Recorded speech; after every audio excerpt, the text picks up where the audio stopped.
Welcome everybody to this video. As I said, I was gonna do a manhwa thing that you never heard of after I did the manga one. And guess what? Here we are. Okay, this was 1,000, this 2,000, 6,000, 13. So this one's the lowest, Mujang. Let's start with Mujang then. Okay, I like it. I like it. These are Korean manhwa that you've never heard of. As you can see, a thousand people have heard of this shit, so it's pretty tough to say nobody's heard of it. This manhwa is pretty good. It's basically about. It's kind of like the Korean Kingdom. If you ever heard of Kingdom, the manga, you know how the guy goes from being a slave to like being a great general. Just imagine that, but in the Korean, like the Silla term. Damn, that was Korean. Silla. Oh, hold on. Please tell me Silla's right.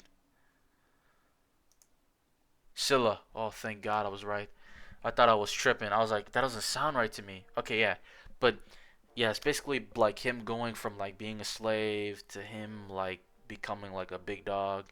His progression, the characters around him, shit all like that. His martial arts too. There's action in this. I'm pretty sure this is colored though. I'm not sure until when it stops being colored, but I'm pretty sure it's colored.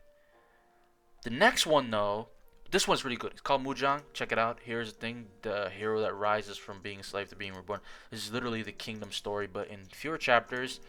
The ending's really cool. I love it, and it's nice. It's not like these new manhwas that try to be the same thing.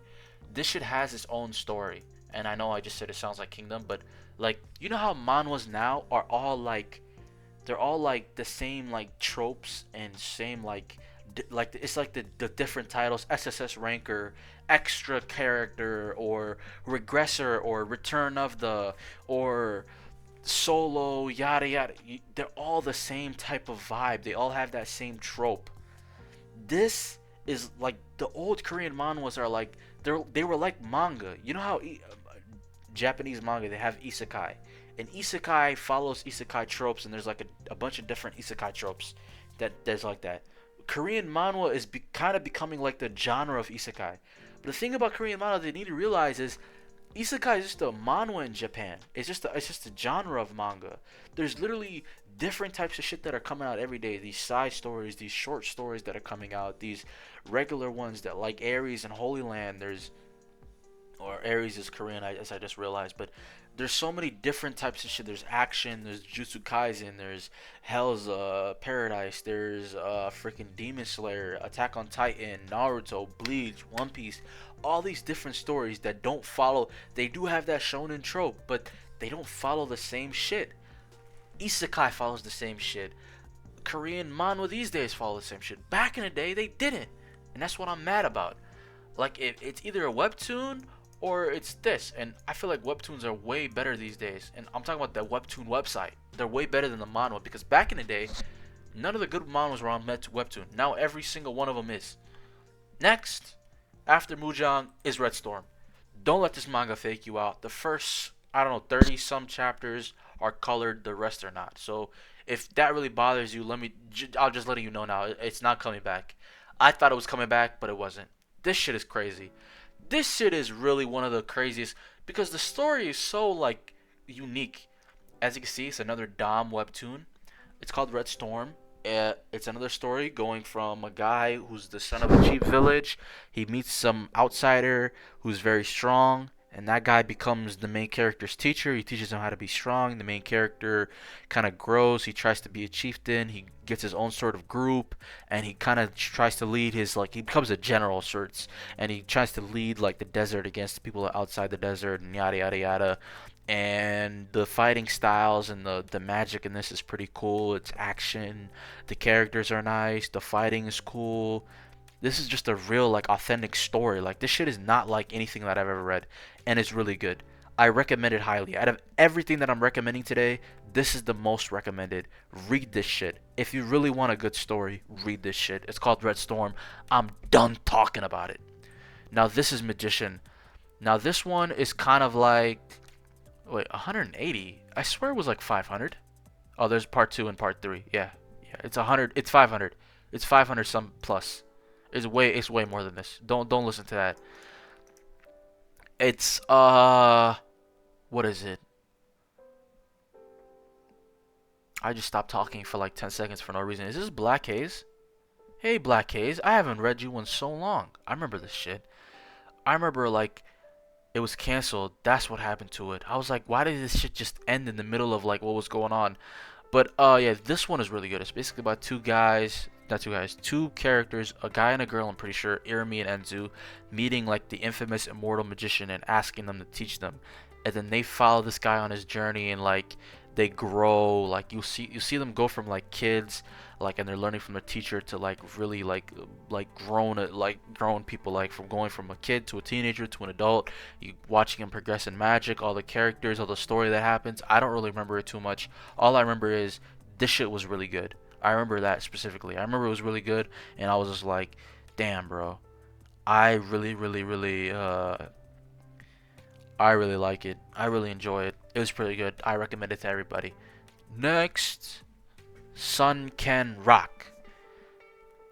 As you can see, 6,000 people know about this shit, so it's not that not heard of, but it's really good. I don't know who recommended this shit to me, but I just started reading it, and I'll be honest with you. It started off like, okay, it's not bad. And then it started really getting good, and I was like, okay, okay. And then the ending happened, and I was like, fuck this story. And I hated the ending because of my own reasons. I don't think everybody's gonna hate it. I just hated it because a character and another character did something that I was just like, there's really no point, and I didn't see the signs. I saw the signs. I'm lying. I just didn't like what happened. I didn't like what happened. I can't lie. I didn't like what happened. Period. There's nothing else to it. I didn't like it. I didn't enjoy it. So yeah, I didn't like it. But the whole story's pretty good. The whole freaking it's only 170 chapters. There is some split. Oh yeah, there it says it right there. There's violence, physical abuse, sexual abuse. It's really like about delinquents, and there's comedy in it. There's a lot of action, a lot of fighting. It's a crazy show. It's really cool. Check it out. Next, the Breaker. Breaker is about a secret martial society, about this guy getting bullied and him learning about powers from like his teacher and shit like that. And there's a Breaker Part 2, which is even better. And I heard there's a new Part 3 that sucks, so don't worry about Part 3. But the first two are really good. Go ahead and check it out. Um, I don't really have much to say about this because I don't want to really get you too into it. I just want people to like, because there are some manga where you just go ahead and read it and get your own impression of it. This is one of them. Go ahead and read it. Get your own impression of it. Let me know in the comments. Next is Gosu. Okay. Now this is one of those manhwas that really I can't fucking speak. Surprised me. It surprised me because of how 0 to 100 it is. How, yo, this is going on. Now this is going on. Energy this is. It's really good. I recommend it highly. It's on Webtoon. You can check it out on Webtoon. It's basically about this guy who's what was it, following his mentor's death, and then his master's death. I should say master. The protege Gangyang. He has to avenge the people who wrong his mentor, his cover, a chubby dumpling delivery boy. So this guy acts like a fucking idiotic like waiter, like who delivers food, but really he's this badass who can use all these weapons and fucking kill anybody, and it's really crazy. And it does go 0 to 100 real quick on you. It's really good. I recommend it a lot. Uh, yeah, that's it right there for underrated mono that you probably never heard of. Thank you guys for watching. Like, comment, subscribe, please.